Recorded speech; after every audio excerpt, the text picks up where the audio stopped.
अयोध्या के जिस प्रकरण में ये लोग चंदा चोरी की बात करते हैं, वहां चंदा चोरी नहीं, चढ़ावा से जुड़े हुए एक प्रकरण का मुद्दा आया था। श्री राम जन्मभूमि तीर्थ क्षेत्र ट्रस्ट ने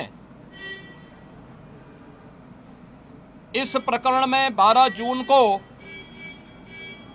उत्तर प्रदेश सरकार को एक पत्र लिखा कि कतिपय समाचार पत्रों और मीडिया में इस प्रकार की सूचनाएं आई हैं और हम चाहते हैं कि इस प्रकरण की एक एसआईटी बना करके जांच करवा दी जाए।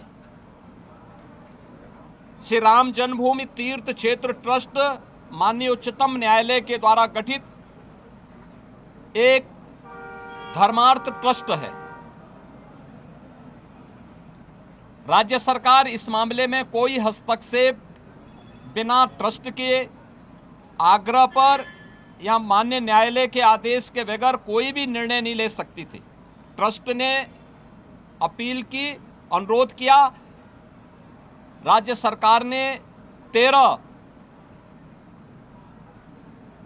जून को स्वयं उनके अनुरोध के क्रम में एक एसआईटी गठित कर दी, जिसमें सचिव स्तर के एक सीनियर अधिकारी को एसआईटी का अध्यक्ष, आईजी रैंक के एक अधिकारी को उसका सदस्य और वित्तीय मामलों के विशेषज्ञ एक स्पेशल सेक्रेटरी रैंक के अधिकारी को उसका सदस्य बना करके इस एसआईटी को काम दिया गया कि वह अपनी रिपोर्ट उपलब्ध करवाएं, जिससे हम ट्रस्ट को इसके लिए आगे की कार्रवाई के लिए कह सकें। 15 जून से कार्य प्रारंभ किया। इस पूरे प्रकरण में एसआईटी ने अपनी कार्रवाई प्रारंभ की और 23 जून को उन्होंने अपनी पहली अंतरिम रिपोर्ट प्रस्तुत की। 23 जून की अपनी रिपोर्ट के बाद जो रिपोर्ट एसआईटी ने उपलब्ध करवाई, उस रिपोर्ट के क्रम में उत्तर प्रदेश सरकार ने ट्रस्ट को उसकी सिफारिशों को उपलब्ध करवाया और ट्रस्ट ने 25 जून को इस पर एफआईआर लॉन्च करवाया। अयोध्या में एफआईआर लॉन्च हुई। एफआईआर लॉन्च होने के बाद उपलब्ध साक्ष्य और प्रमाण के आधार पर कुल 8 लोग पकड़े गए, जिनमें 6 लोग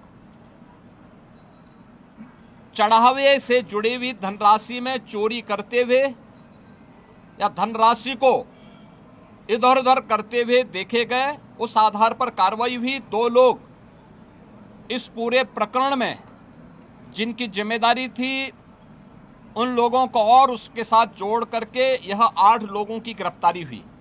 अभी एसआईटी की जांच चल ही रही थी कि माननीय उच्चतम न्यायालय में जो योजित एक पीआईएल थी, उसके तहत उच्चतम न्यायालय ने आगे की कार्रवाई के लिए एसआईटी के पुनर्गठन के साथ ही इस पूरे प्रकरण को अपनी देखरेख में आगे बढ़ाया।